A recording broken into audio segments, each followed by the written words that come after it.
Good morning, everybody. Very excited to have you all here from Europe and Africa, it seems.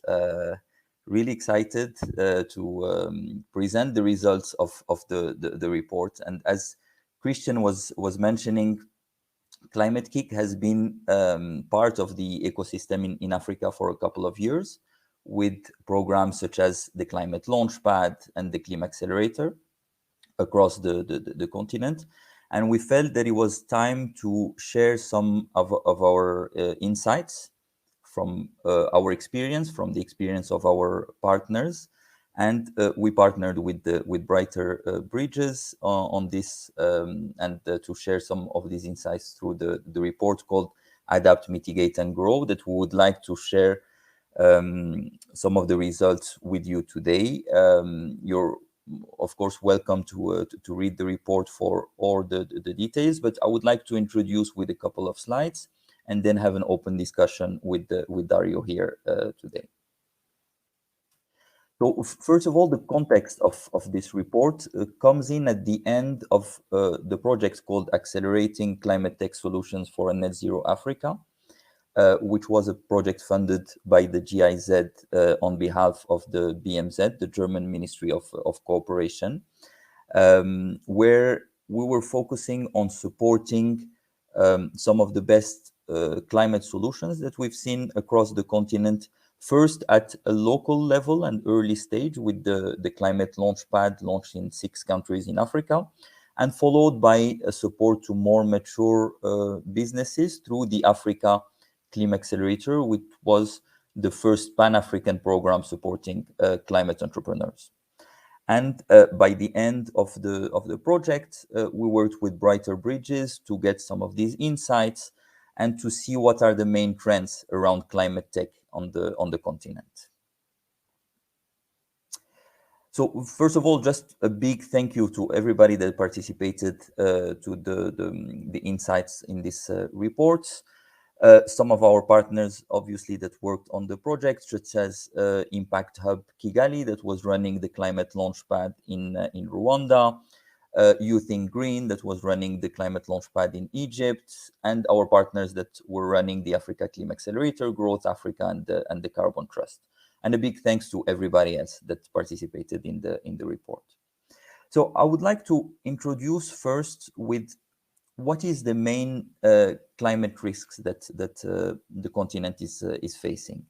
And just to remind everybody that even though the continent is the one that is emitting the least carbon, it's the continent that is suffering the most from the climate change, with a lot of climate risks that the continent is facing. And we can see it in the map, the first map on the left, that most of the Sahel region, the east part of Africa, that is the regions which are suffering the most and have the highest climate risks. And every time that we're looking at the top 10 countries suffering the most of climate change and having the highest risks, we often get countries such as Kenya, Tanzania, in the Sahel region, the Niger, Chad, Madagascar in other contexts. And when we look at what are the main risks that the continent is facing, first one is the water scarcity. And we can see it in the second map from the World Resources Institute, that we see that most of the continent is actually suffering from water scarcity. And many countries are really under water stress, meaning that the rainfalls throughout the year is inferior as the water consumption in that country. And the direct consequences of water scarcity in the continent is lower and lower agricultural yield in the continent, soil deterioration, and some consequences of that are huge natural disasters that we can see across the continent, with droughts, and more recently the floods that we have seen, especially in West Africa, touching close to 17 countries, with a direct impact into migration and displacement. More than 150,000 people were displaced just in the last month. In another side, there is a big lack of access to energy and the lack of infrastructure across the continent, which makes around 600 million people that don't have access to energy grids. So all this is showing that there is a growing need for climate solutions in the continent. Now, when we look at Africa, for a long time, unfortunately, the continent have been perceived as a main source of raw materials, especially minerals and fossil fuels. However, we really believe that the continent is actually a big land of opportunity when it comes to climate innovation, and mainly for three reasons. The first one is a really strong competitive advantage that the countries are having in terms of climate innovation, and we will see the case of renewable energy. The second one is a fast growing private sector and a strong contribution for the development of the economy of the different countries, as well as the contribution to social development in the different countries. And the third one, mainly around that there's a large addressable market that currently is not tapped enough. And by supporting the growth of climate innovation, climate solutions, the potential markets could be quite big. And here, just a small focus on the renewable energies, just as an example. The potential of the continent is huge. And when we see the potential in terms of solar, the continent could have a capacity of 10 terawatts of solar energy. Big potential as well in hydro energy, and mainly in East Africa, actually, with 350 gigawatts potential.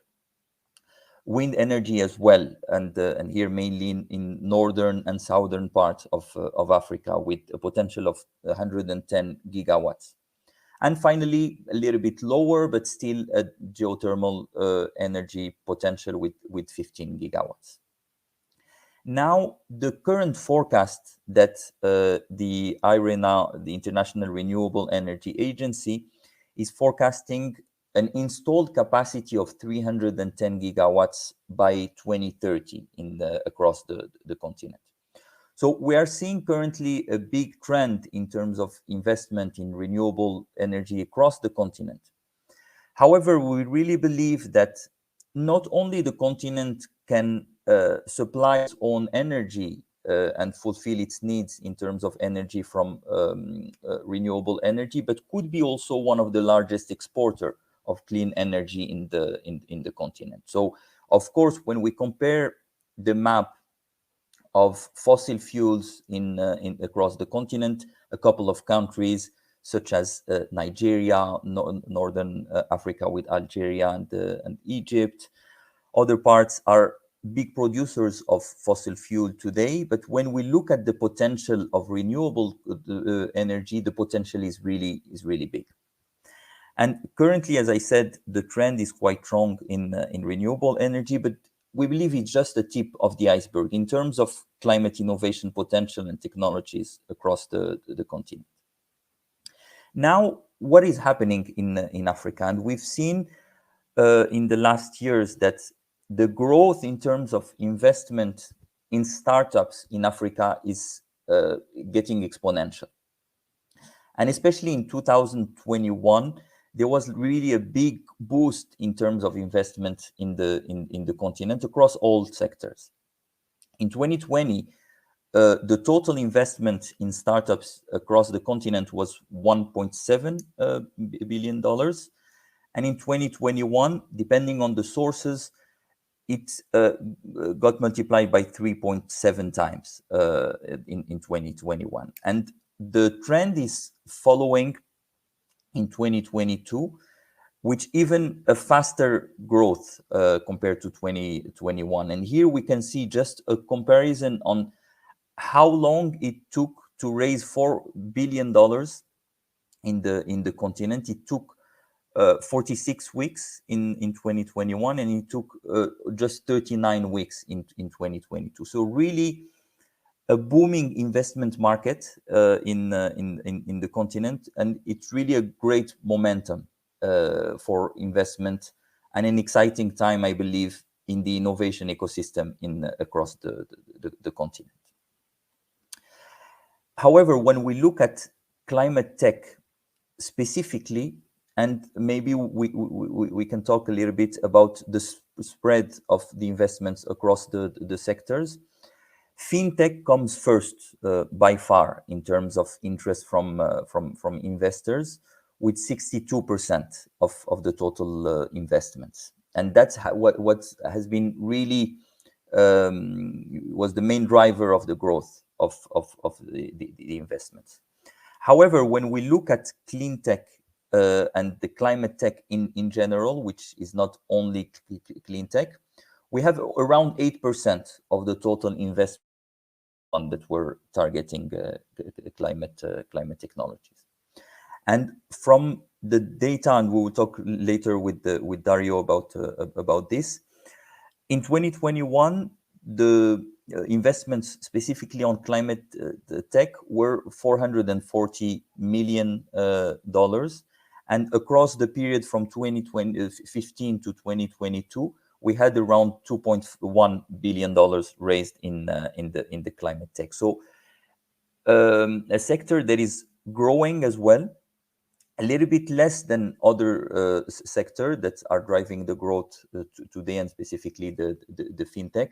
But still, there is a growing interest in the climate technologies in the continent. So a couple of insights from the report that we wanted to raise here.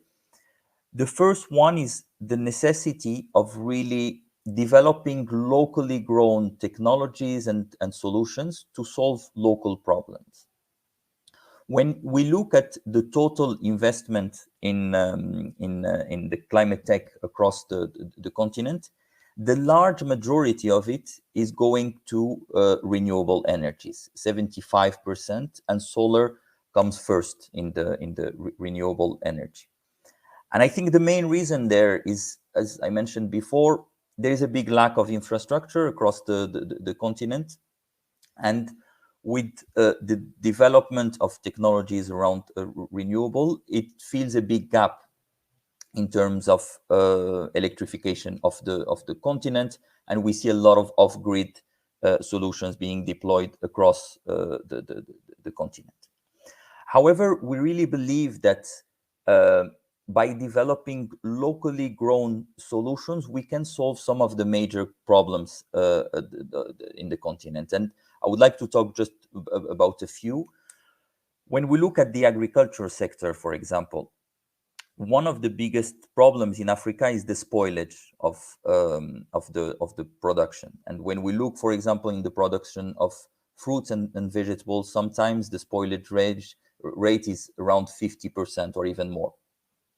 And that's because of the lack of cold chains in the continent. So by developing technologies that are mixing renewable energies, solar mainly, and cooling technology, we can see the growth of a couple of high potential startups across the continent, solving a really big issue in the continent. Another problem that also is faced is how to produce protein, and not only from animal or importing mainly soy, and I'm talking here mainly on how to feed animals. We are seeing a lot of different startups raising that are developing technologies to produce alternative protein across the continent that might be solving a big problem. Another big source of startups and the big need is actually producing data and analyzing data across the continent that can help solve the climate issues, on how to map the different regions in terms of water necessity, in terms of soil, the nature of the soils, etc. We are seeing a lot of startups emerging in this field that are bringing great innovations in the continent.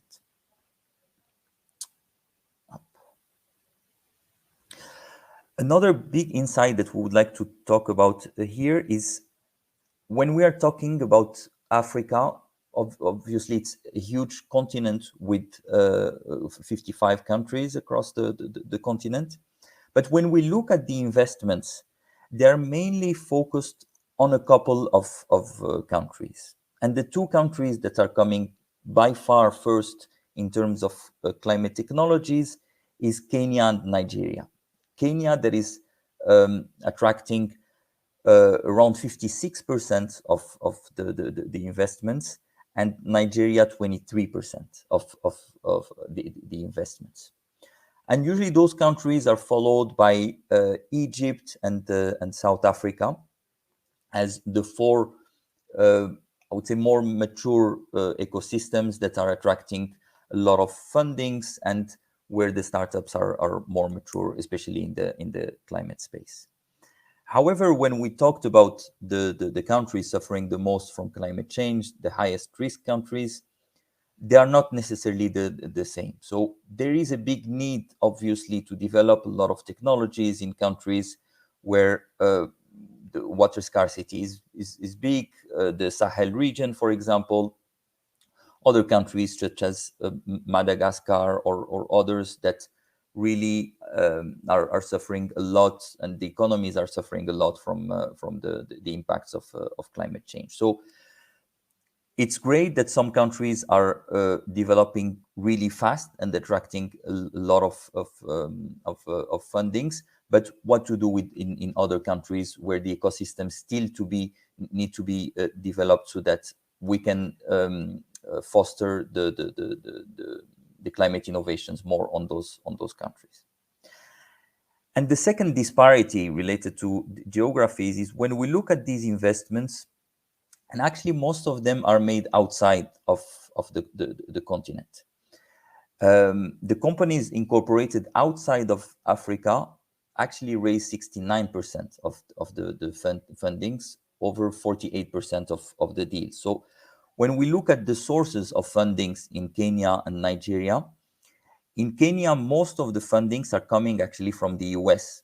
So it's favoring the African entrepreneurs that are capable of creating a company and fundraising outside of the country, and mainly in the US, which is bringing most of the capital. In Nigeria, it's a little bit different. There's still a lot of investments made within the country, but still it's a similar trend. A lot of the fundings are coming outside of the continent. So where we need to really try to target a little bit more the African investments within the space of climate change, and developing more and more investment tools within the continent. Another insight that we wanted to talk about here is what we feel is an insufficient dedicated support to climate entrepreneurs and climate startups.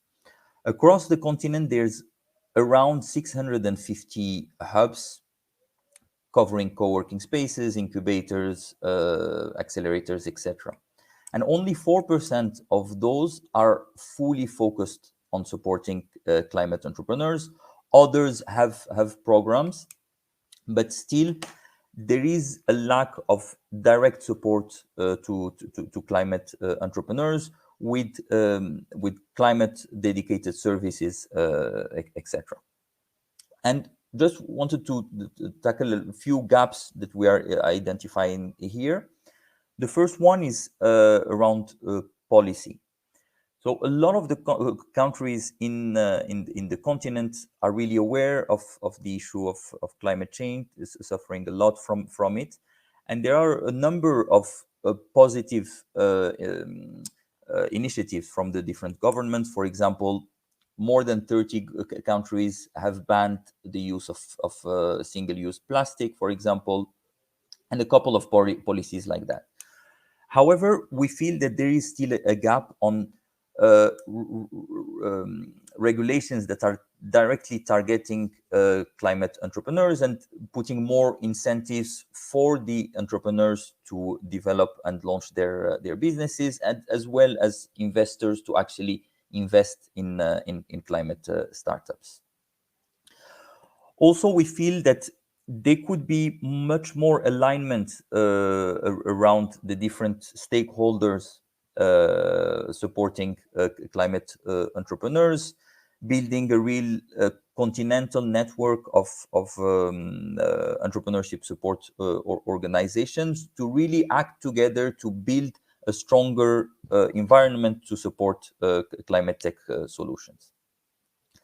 Now, specifically on the investment, and when we look at where the money is coming from on the investments targeting the startups, we feel there is a big gap, as you can see in this graph here, mainly on the support targeting the really early stages, because we are seeing a lot of new innovations coming in, and that gap is really hard to overcome, specifically around the pre-seed, the seed, and potentially even in business angels targeting specifically climate startups, where really we see a big need of investment tickets that are around $100,000 to $500,000 to really enable the emergence of a large number of high potential startups before they actually reach the Series A capital, where there is more and more interest in the continent on that space. And I will just finish by this and open the floor with Dario. In the report, you will see different insights from different stakeholders, such as the support ecosystems, different insights around the private sector, the government, and the consumers. I will not go through details here, but probably we can open this during the breakout session and talk about the different issues that are targeting the different stakeholders. So I would like now to, maybe I stop sharing my screen. Hello again, Dario, and thanks a lot for joining us. Just would like to open up the Q&A with you. And first of all, maybe Dario, if you can talk to us a little bit about Brighter Bridges. Your foundation, what are your different activities, and tell us a little bit more of what you do. Thanks, Ayub. Thanks for the excellent presentation. I think we should probably get you to do the public speaking of all of our reports. There was it's a great summary.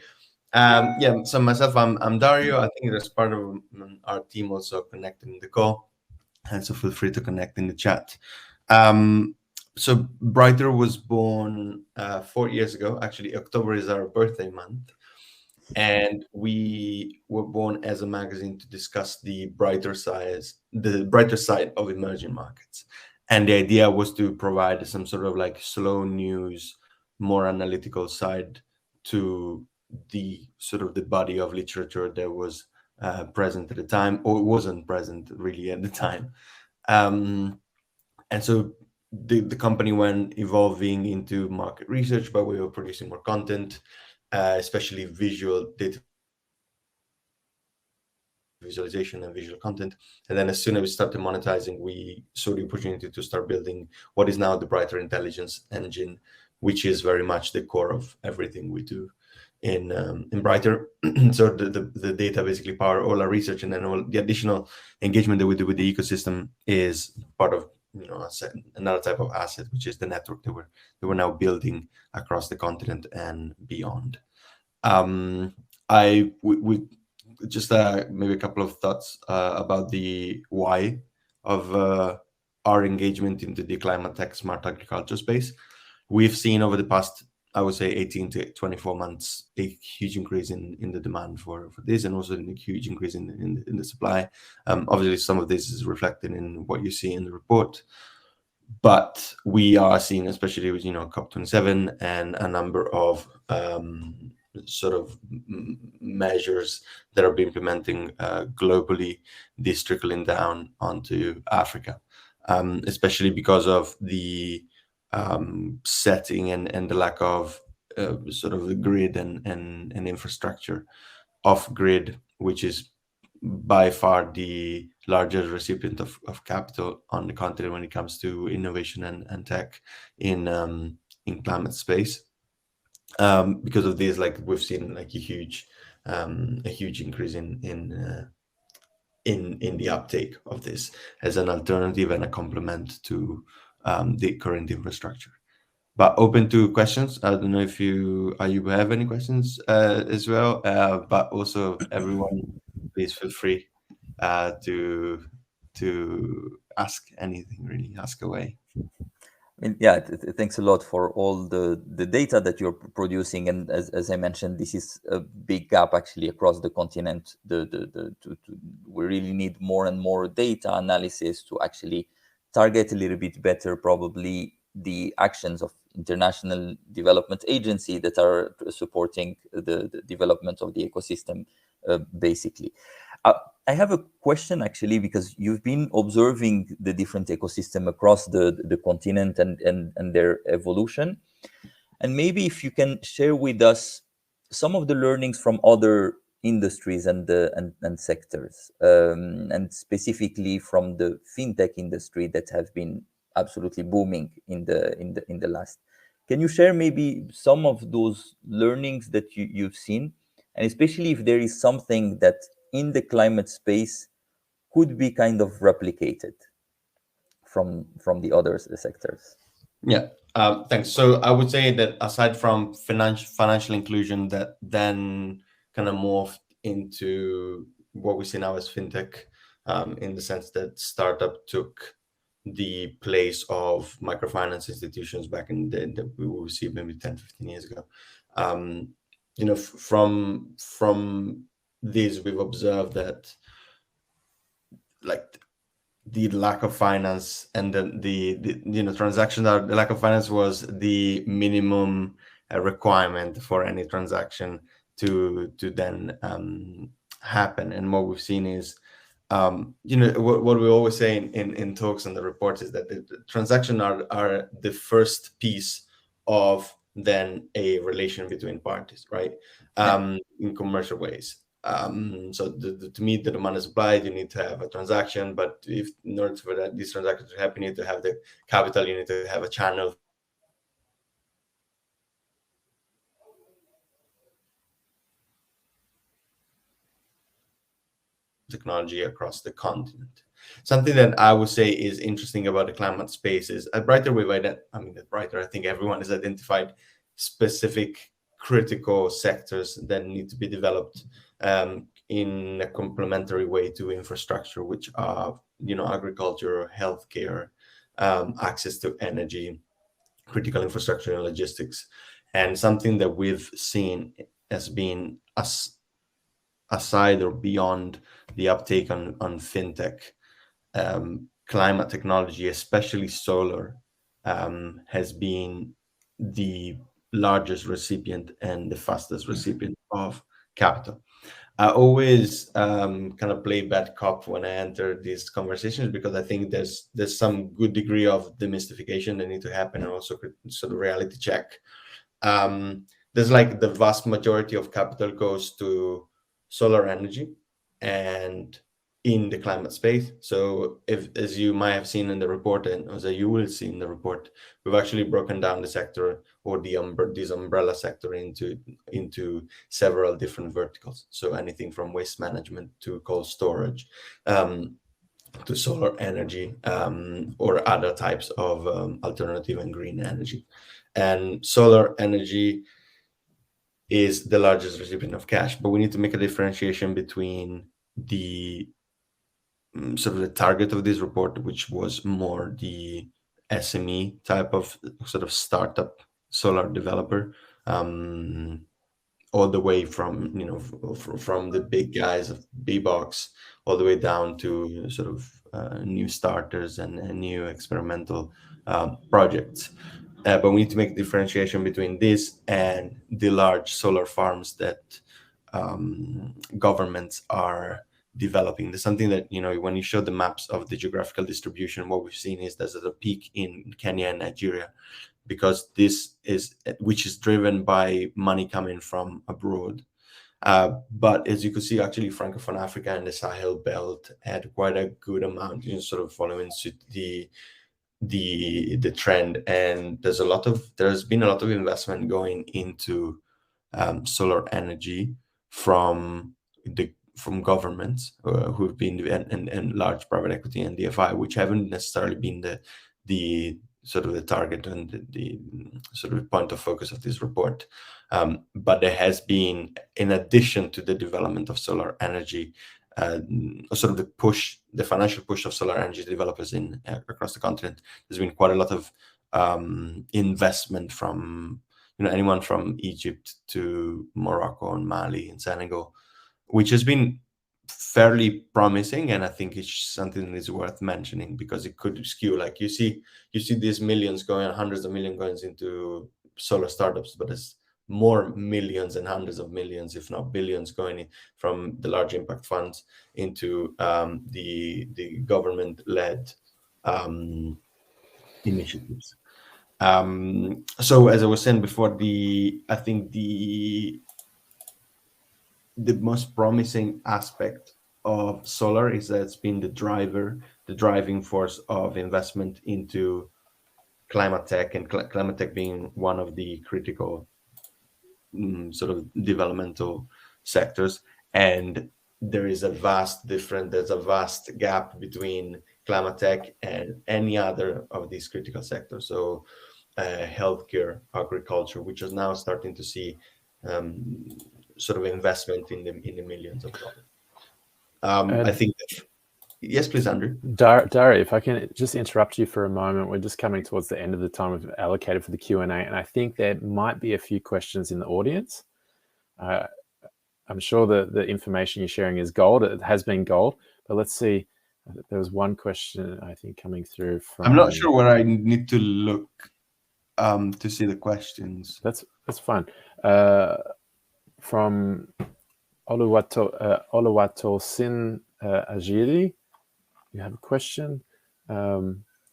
Comments from David Morrison saying, finance is a major bottleneck for CO2 removal. Communities in the Sahel who do not have access to capital carry out baseline assessments, etc., a prey for market makers who offer to administer but take more than 90% of carbon market value. Do you have anything? It's not necessarily a question, but can you comment upon that, Dario? Yeah, I'm just reading through it again.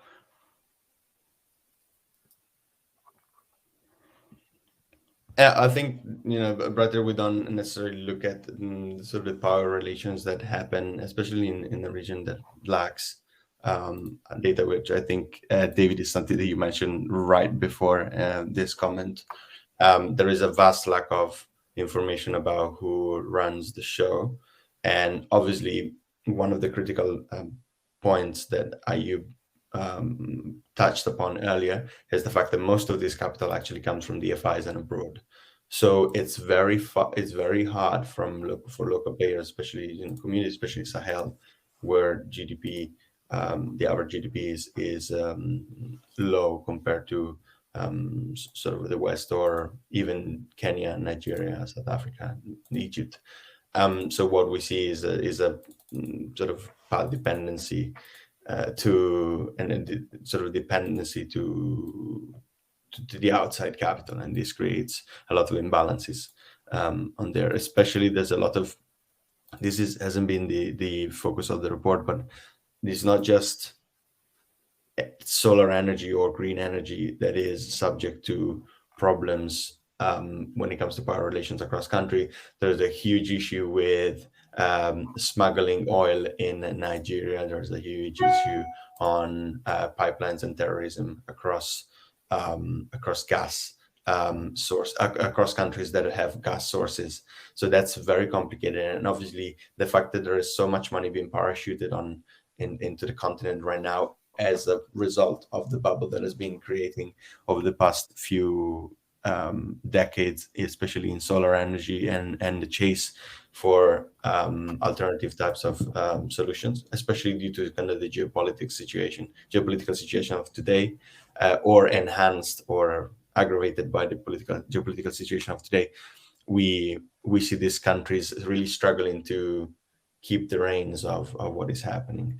This hasn't necessarily been the subject of the report, but it does span the entire industry, and infrastructure.